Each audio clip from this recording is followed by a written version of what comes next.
हमारे मन को लगता है कि अगर वह अलग अलग बातों के बारे में सोचता रहेगा तो हमें आने वाली हर मुश्किल और मुसीबत से बचा लेगा, पर ऐसा होता नहीं है। हम अपने जीवन का काफी अधिक समय सोच विचार करके परेशान होने में निकाल देते हैं।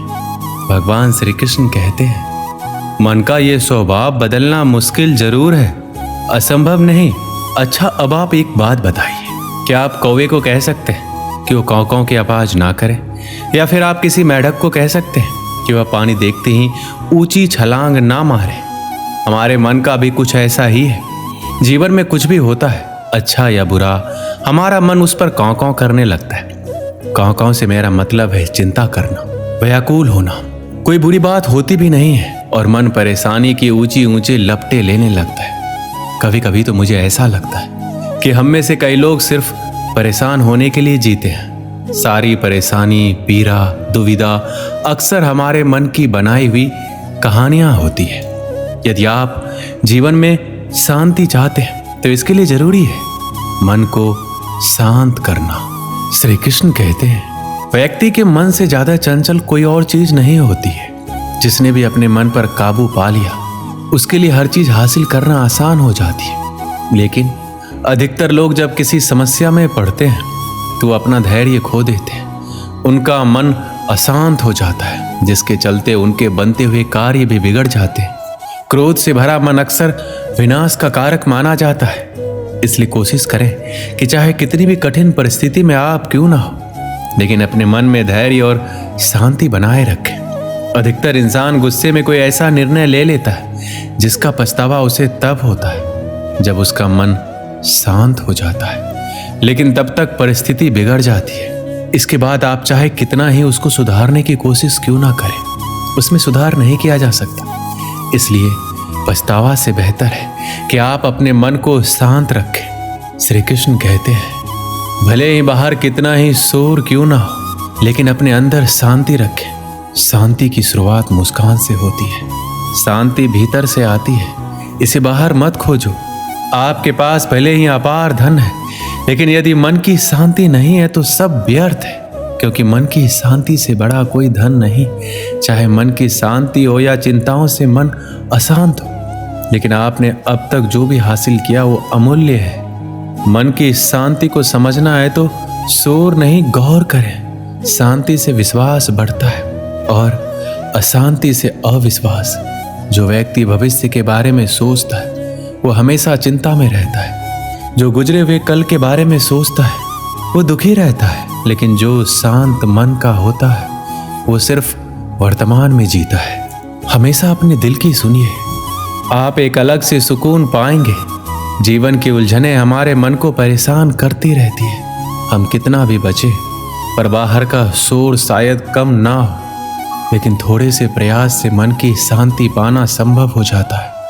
ये तब संभव होता है जब आपके सामने कोई भी कठिनाइयां हो, उसका सामना करने के लिए जब आप हमेशा तैयार रहते हैं। जिसे नियंत्रित नहीं किया जा सकता उसे स्वीकार करने से मन की शांति मिलती है। खुद की गलती स्वीकारना और दूसरों को क्षमा करना मन की शांति प्रदान करता है। जब भी मन अशांत हो, सोचे अभी जो हो रहा है वह हमेशा के लिए नहीं रहेगा। अगर आप कुछ अच्छा कर सकते हैं तो अपने आप में बदलाव लाएं। यदि नहीं बदल सकते तो इसे स्वीकार करने की आदत डालें। हो सकता है इसमें समय लगे, लेकिन जैसे जैसे ये अधिक स्वाभाविक होता जाएगा आप अपने आप को अधिक शांति का अनुभव करने लगेंगे। शांति पाने की कोशिश मत करो, बल्कि अशांति को स्वीकार कर लो। आपको शांति मिल जाएगी। उसके बाद दुनिया में कोई भी आपको अशांत नहीं कर सकता, क्योंकि जब आप अशांति के लिए राजी हैं तो कौन आपको अशांत कर सकता है। अपने मन की स्थिति का जिम्मेदार दूसरों को ठहराकर अपने मन की शक्ति को भूल जाते हैं। सुख दुख सिर्फ इस बात पर निर्भर नहीं करते कि आपके आसपास का माहौल कैसा है, ये इस बात पर भी निर्भर करता है कि आपके अंदर का माहौल कैसा है। जीवन शांति से जिया जाए, इसके लिए आपको अशांति को स्वीकारना होगा। शांति की 2 रोटी अशांति के पकवानों से 1000 गुना बेहतर है। एक शांत प्रिय व्यक्ति के पास जो भी है वो उसमें खुश रहता है। लेकिन जिसके मन में अशांति है वो कोई भी वस्तु पाने के बाद भी खुश नहीं रहेगा। श्री कृष्ण कहते हैं जीवन का मार्ग टेढ़ा मेढ़ा कांटों से भरा है।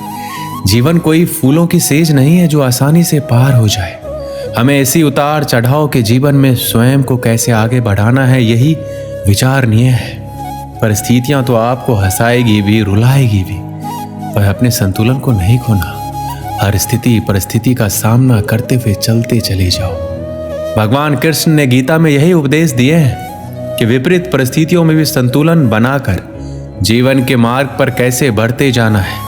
पहली बात तो यही है कि अपने नियमों में दृढ़ बनिए, अनुशासन का पालन कीजिए और छोटी छोटी बातों में उलझकर समय व्यर्थ नहीं कीजिए। ये समझिए कि जीवन बहुत मूल्यवान है। जो समय निकल गया वह लौट कर नहीं आ सकता, इसलिए व्यर्थ की बातों में अपना समय और शक्ति बर्बाद ना करें।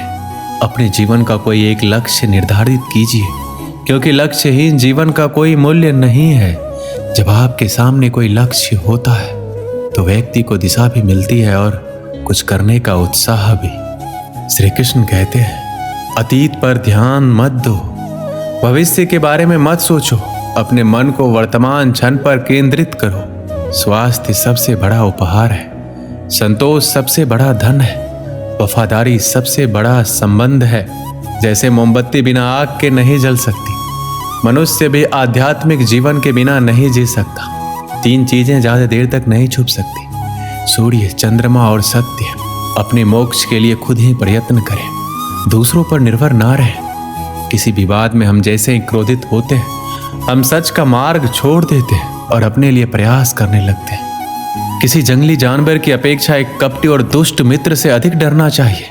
जानवर तो बस आपके शरीर को नुकसान पहुंचा सकता है, पर एक बुरा मित्र आपकी बुद्धि को नुकसान पहुंचा सकता है। आपके पास जो कुछ भी है उसे बढ़ा चढ़ाकर मत बताइए और ना ही दूसरों से ईर्ष्या कीजिए। जो दूसरों से ईर्ष्या करता है उसके मन को शांति नहीं मिलती है। वह जो 50 लोगों से प्रेम करता है उसके 50 संकट हैं। वो जो किसी से प्रेम नहीं करता उसके एक भी संकट नहीं है।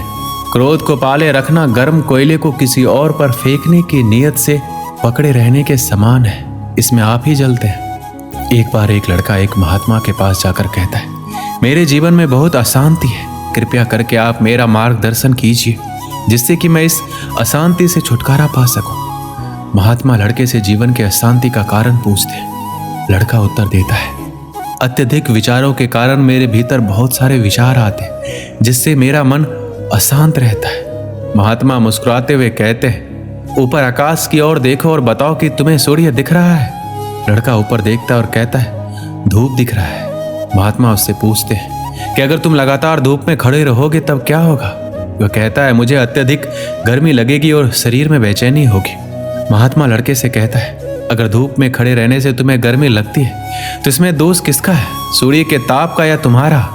लड़का कुछ सोचने के बाद कहता है इसका जवाब आप ही बताइए। महात्मा कहते हैं सूर्य का काम है ताप देना और ताप का काम है गर्मी लगना। ऐसे में तो दोष तुम्हारा ही है। तुम धूप में जाकर खड़े हो जिससे कि तुम्हें गर्मी लगी। तुम्हें अगर शीतलता चाहिए तो तुम्हें छांव में रहना होगा। ठीक इसी तरह चंचल मन का भी स्वभाव होता है विचारों और भावनाओं को जागृत करना। विचार क्षण भर के लिए होते हैं, लेकिन विचार से पैदा हुई भावनाएं देर तक टिकी रहती है। लेकिन ये तुम्हें निर्णय लेना है कि तुम्हें विचार और भावनाओं के साथ चलना है या अलग दिशा बनानी है। दोस्तों इस वीडियो में बस इतना ही। मिलते हैं अगली वीडियो में। अपना ख्याल रखिएगा। जय श्री कृष्ण।